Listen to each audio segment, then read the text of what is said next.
Isa itong ehemplo na nagpapakita ng kahinaan ng ating mga batas at kakulangan ng proteksyon ng ating mamamayan laban sa mga panloloko sa internet.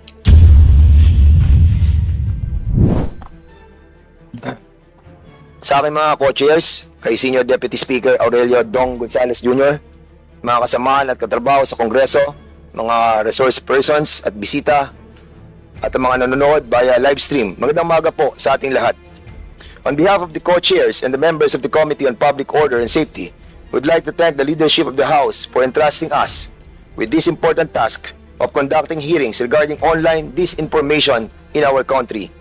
Pursuant to House Resolution number 286, which was adopted by the House on December 18, 2024, the Committee on Public Order and Safety, Information and Communications Technology, and Public Information, or the TRICOM, were authorized to conduct a joint inquiry in aid of legislation on the rampant posting of false and malicious content in social media platforms while safeguarding freedom of speech and ensuring digital safety. We thank the authors, namely Senior Deputy Speaker Gonzales, Deputy Speaker David J.J. C. Suarez, Majority Leader Manuel Jose Manix M. Dalipe, Minority Leader Marcelino C. Libanan, Representative Robert Ace Barbers, Benbenito M. Abante Jr., and Joseph Stephen Caraps S. Paduano for filing House Resolution number 2147, which the House adopted as House Resolution number 286. Sino rito ang nabiktima na ng maling impormasyon sa social media? Sino rito ang nakapag-share ng maling impormasyon sa social media na pinaniniwalaan nila na totoo? Malamang lahat tayo, ang masamang epekto ng disinformasyon at misinformasyon ay lalong umalingaw sa gitna ng isang global crisis sa ating kalusugan noong panahon ng COVID-19 pandemic, kung saan talamak ang paglabas ng mali-maling impormasyon sa internet. Noong panahon na iyon, mahirap para sa ordinaryong mamamayan na makakuha ng kritikal at wastong impormasyon mula sa ating mga ahensya. Sino rito ang nabiktima ng scam? O may kilalang nabiktima ng scam? Malamang lahat din tayo. Dahil sa social media, ang cybercrimes ngayon ay may tuturing na natin na mas madalas pang mangyari sa buhay ng isang karaniwang tao kesa sa mga common crimes. Bilang komite na may mandato na siyasatin ang lahat ng bagay na nauugnay sa pagsugpo ng kriminalidad, layunin po natin dito ang magkapagsagawa ng naangkop na batas laban sa mali at malisyosong impormasyon na nagdudulot ng pinsala at krimen sa ating mamamayan, lalong-lalo na sa ating mga kabataan. Napapanahon ang ating diskurso ngayong araw na ito dahil laganap na ang mga kasinungalingan at peking balita sa social media. Bawat Pilipino, lalong-lalo na mga menor de edad, mga hindi nakapag-aral, mga matatanda na hindi sanay sa teknolohiya, at iba pang mga vulnerable sector ng ating lipunan, tayong lahat ay posibleng maging biktima ng panloloko at paglilinlang sa social media. Isang nakakaalarmang sitwasyon sa social media ay ang pag-normalize ng paggamit ng bastos na salita, toxic behavior, haters, personal attacks o bashing. Our children start to experience self-hate and resort to self-harm. Bagamat sinusubukan na matugunan ang mga insidente ng cyberbullying, ito pa rin ay maaaring maging sanhi ng depresyon, suicidal thoughts, at iba pang mga long-term negative effect sa ating mental health. Napakahirap na mawari kung ano ang totoo at peke sa social media, lalo-lalo na at mayroong satirical news websites, AI-generated images at deepfakes. Ayon sa isang survey, 86% ng mga Pilipino ay naniniwala na isang malaking problema ang fake news. Ngunit mas malaking problema ang mga trolls na sadyang nagpapalaganap ng peking balita. Ang disinformasyon na kinakalat nila ay may tuturing na weaponization of social media kapag ito ay nagdulot ng karahasan o naghasik ng pagkabitak-bitak ng ating lipunan. Hindi natin maikakait ang malalim na pinsalang dulot ng peking balita, cybercrimes, lalo na kung ito ay patungkol sa kalusugan, seguridad ng bansa, terorismo, child sexual abuse o exploitation, natural na kalamidad, public emergency at integridad ng ating mga demokratikong institusyon. Banggitin ko lamang po ang isang mahalagang bagay na tinatalakay noong Quadcom. Ito ay ang paglaganap ng scam farms ng mga pogo. Nakita natin na ang mga pogo ay gumagamit ng mga social media upang maglabas ng pekeng job offers at makapag-recruit ng mga kababayan natin na walang kamuang-muang at mabilis na naaakit sa mataas na sahod at magagandang benepisyo na pinangako ng pogo recruiters. Ngunit nauwi lamang sila bilang trafficking victims na sapilitang pinagtrabaho bilang mga scammers. Isa itong ehemplo na nagpapakita ng kahinaan ng ating mga batas at kakulangan ng proteksyon ng ating mamamayan laban sa mga panloloko sa internet. Mismong ang pag-iit ng ating pagmamay-ari ng West Philippine Sea ay apektado sa paglaganap ng kasinungalingan sa SOCMED. Sabi nga ni Justice Antonio Carpio, ang pag-angkin ng China sa West Philippine Sea ay maituturing na fake news of the century. Ang mga Pinoy na trolls naman na nagpapalaganap ng maling impormasyon tungkol dito, pwede ba nating ituring bilang mga traidor ng bayan? Marahil ay kinakailangan nating amyandahan ang ating mga batas, unang-una na Republic Act number 10175 o ang Cybercrime Prevention Act of 2012. Marami mga panukalang batas ang nilagdaan ng aking mga kasamahan sa Kongreso. At ako mismo, naghain ako ng House Bill Resolution number 543 na naglalayo na maitatag ang social media regulation upang maprotektahan ang ating mga kabataan. Kinakailangan natin ang mga makabago at naaangkop na mga polisiya at patakaran laban sa disinformasyon.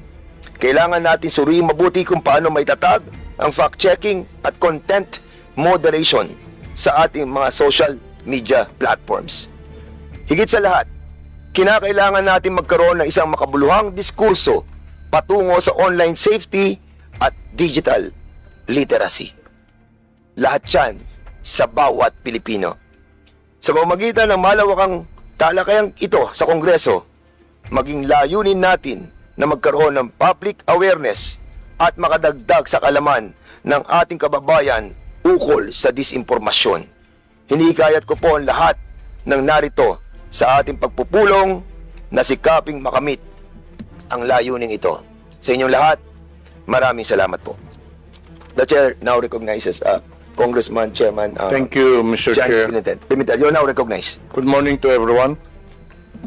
Today, we gather to address a pressing issue that is increasingly permeating our digital landscape: the pervasive spread of fake news on social media platforms. As we delve into this inquiry, it is essential to underscore the critical implications that misinformation has on public discourse, democratic processes, and societal cohesion. Social media has transformed how we communicate and access information. It provides unprecedented opportunities for dialogue and engagement, allowing voices from all walks of life to be heard. Yet, the same platform has become a fertile ground for the rapid dissemination of falsehoods and misleading narratives. The consequences of such misinformation are profound, influencing everything from public health decisions to electoral outcomes and undermining trust in our institutions and each other. As lawmakers, our role is not only to understand the scope and nature of this phenomenon, but also to consider our responsibility in creating a framework that protects the integrity of information while respecting the fundamental principles of free speech. We must tread carefully, ensuring that our legislative responses do not inadvertently stifle legitimate discourse or infringe upon the rights of individuals. This inquiry seeks to illuminate the dynamics at play between social media, fake news, and the public. We aim to gather insights from experts, stakeholders, and the public at large, examining the efficacy of existing regulations, the accountability of social media platforms, and the potential for new legislative measures to combat misinformation. We must ask ourselves, what constitutes fake news? How can we differentiate between misinformation and legitimate debate? What role should media companies play in monitoring and curbing the spread of false information? And crucially, how can we empower the public to critically engage with information they encounter online? Together, let us strive to find solutions that not only address the challenges posed by fake news, but also foster a vibrant, informed, and responsible digital citizenship. Our discussions today and in the days to come will shape the path forward in this vital area, and I encourage you to contribute your insights and perspectives in this hearing. Thank you and good morning to everyone. The next to deliver his opening remarks is the chairman on Committee on Public Information and Communication Technology.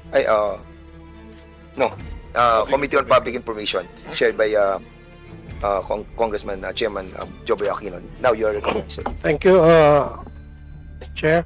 Good morning to all of you. Let me thank our colleagues, resource persons, and everyone in attendance today as we try to understand and address the rampant spread of disinformation on social media.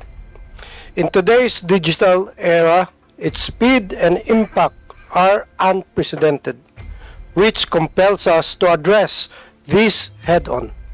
Intentionally misleading information poses significant risk to our society, undermining public trust, threatening public safety, and influencing public opinion.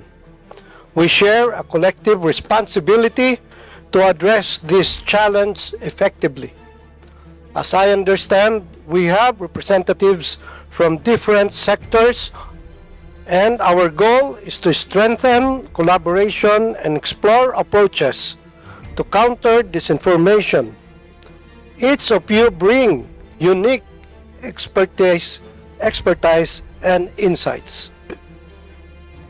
We highly encourage all our resource persons to actively participate in our committee meetings and to exercise their freedom of speech, of expression, and of the press with diligence and integrity.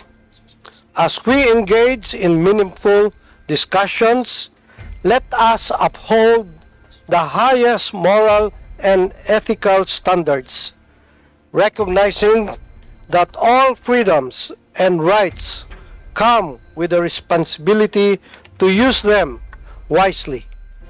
Together, let us foster a respectful and productive dialogue that contributes to inform policy making and the public good.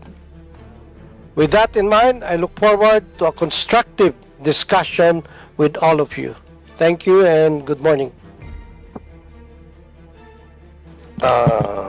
Thank you so much, Co-Chair Joboy Aquino. Now, the Chair would like to recognize one of the author of one of the authors of House Resolution number 2147, Senior Deputy Speaker Don Gonzales. Now you are recognized, sir.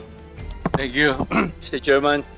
Chairman Dan, Chairman Johnny, Chairman Joboy, honorable members, distinguished guests, ladies and gentlemen, a pleasant good morning to all of us. It is my privilege to sponsor House Resolution number 286, which calls for a joint inquiry in aid of legislation on the rampant posting of false and malicious content on social media platforms, while safeguarding freedom of speech and ensuring digital safety. Social media bridges gaps. Pinag-uugnay nito ang mga tao, bumubuo ito ng mga komunidad, nagpapalawak ng mga kamalayan at nagsusulong ng pagbabahagi ng kaalaman.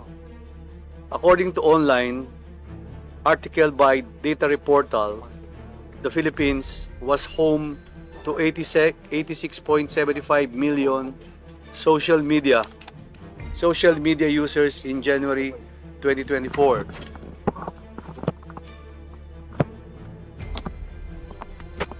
Equating to 73.4% of the total population. At sabi naman ng Foundation for Media Alternatives, ang Facebook ay ang pinakamura at pinakamadaling ma-access dahil ang ilang mga network ay inaalok ito ng libre bilang bahagi ng kanilang data plan. Ngunit, sa kabila ng napakaraming benepisyong kakibat nito, social media can also be used as a conduit of inappropriate content. We all experience browsing our social media platforms, and more often, we come across racist, sexist, homophobic, religious, and political-based hate contents. Ang mga mapanirang nilalaman na ito ay naglalagay sa panganib sa kaligtasan ng publiko sa pamamagitan ng maling impormasyon, online harassment, mga panlilinlang at iba pang anyo ng cyberbullying. We affirm that instrumental role of social media in today's day and age, but there is an overwhelming need to address harmful content and at the same time uphold constitutional freedoms, particularly the freedom of speech and expression, which are considered cornerstones of our democracy. House Resolution number 286 proposes for the development of an improved transparency and accountability mechanisms for social media platforms. Most especially, it calls for an enhanced content moderation, reporting systems, and safeguards against misuse of algorithms. Additionally, digital literacy needs to be prioritized to help our fellow Filipinos discern credible information. Likewise, the resolution will also review Republic Act number 10175 or the Cybercrime Prevention Act of 2012 to address the challenges posed by emerging technologies and harmful online content. To effectively address and promote digital safety, a multi-stakeholder approach must be carried out.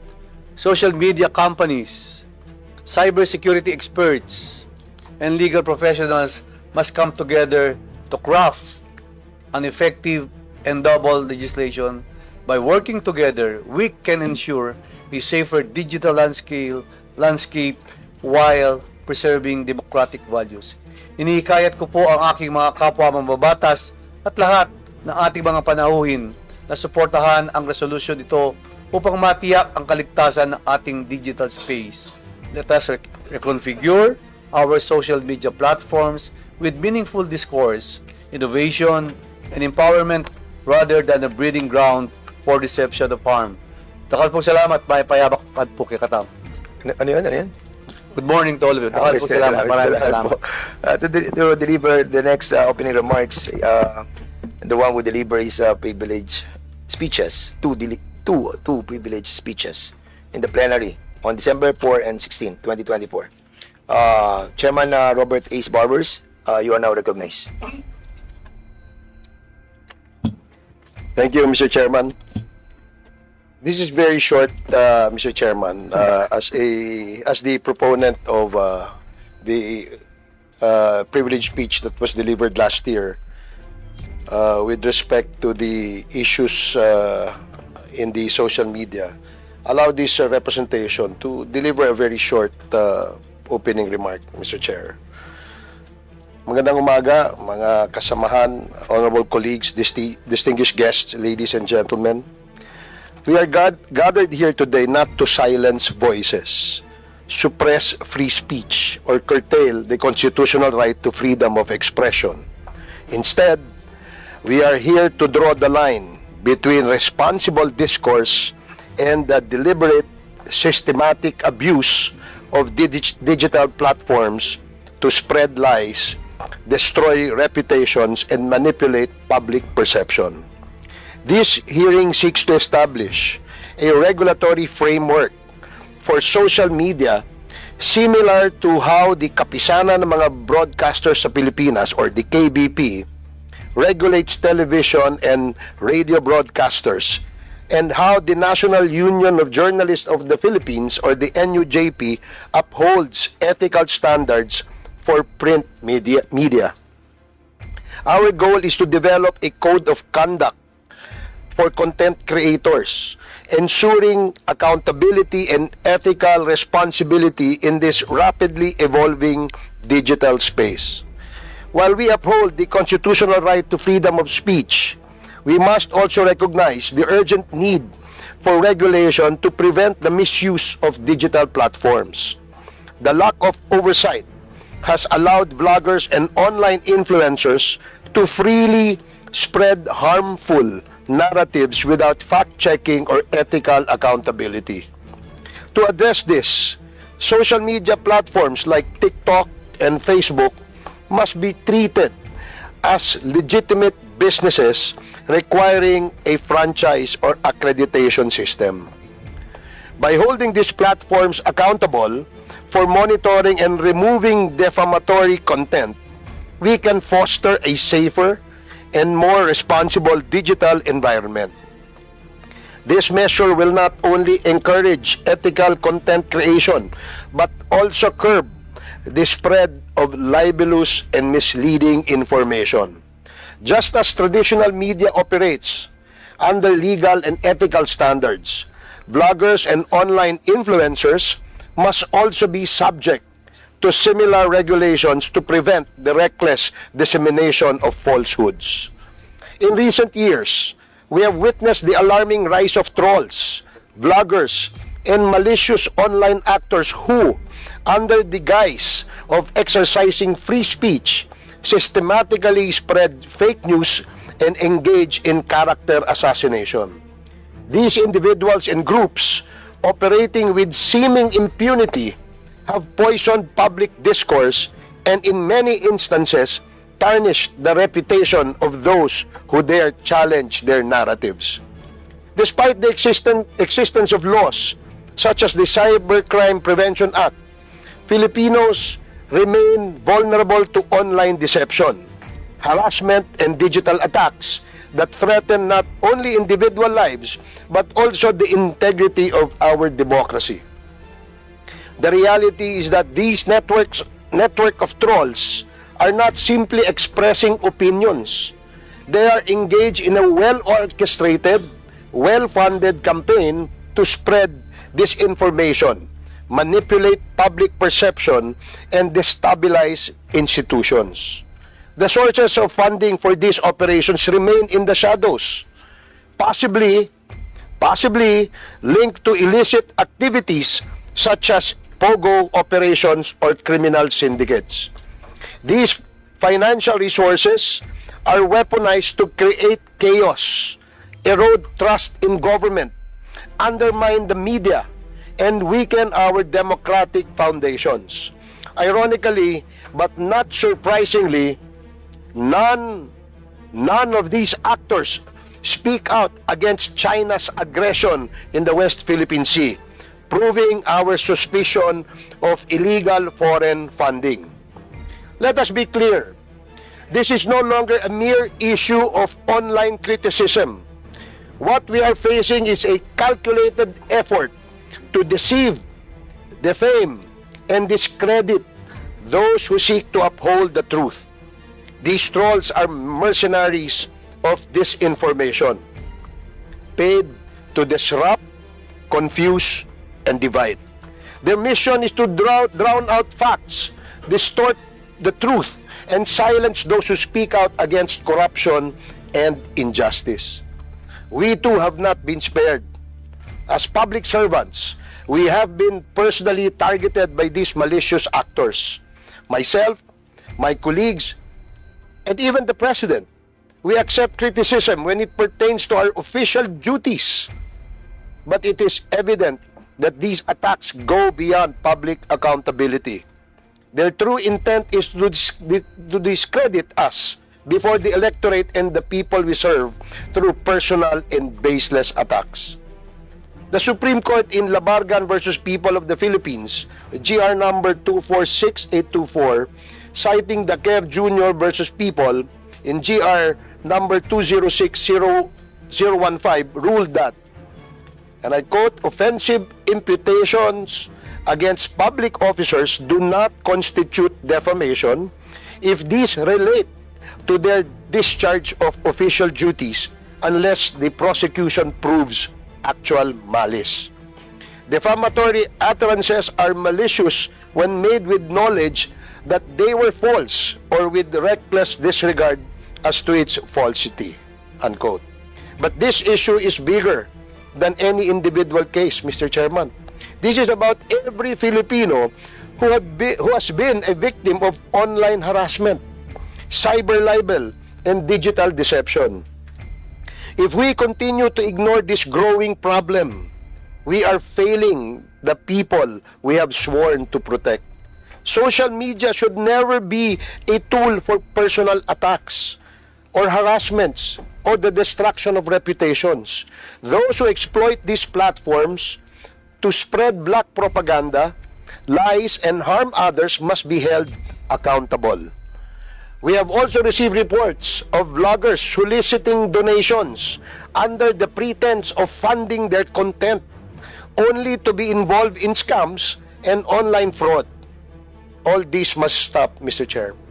Today, we commit ourselves to finding solutions. We will explore ways to protect the public from the dangers of fake news and disinformation while ensuring that our digital spaces remain safe, ethical, and credible for future generations. Maraming salamat po, Mr. Chair. Thank you. That was 10 minutes. I thought 9 minutes only. It was short.